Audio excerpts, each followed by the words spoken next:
மகாலட்சுமியின் அருள் கிடைக்க வீட்டில் நிரந்தரமாக இருக்க வேண்டிய 8 பொருட்கள் இதோ. ஸ்ரீசக்கரம் அல்லது மகாலட்சுமி யந்திரம் செல்வம் பெருக லக்ஷ்மி ஸ்தானம் தரும். குங்குமம் மங்கள சக்தி நிறைந்தது, பெண்களுக்கு மங்களம் தரும். துளசி தண்டு அல்லது துளசி இலை விஷ்ணுவுக்கு பிரியமானது. துளசி இல்லாத வீடு பூஜை இல்லாத கோவில் போல்.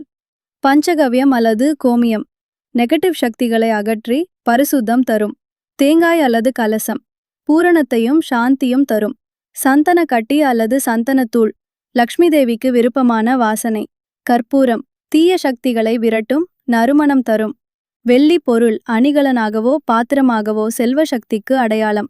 இந்த 8 பொருட்கள் உங்கள் வீட்டில் இருந்தாலே லக்ஷ்மி கடாட்சம் தானாகவே வரும்.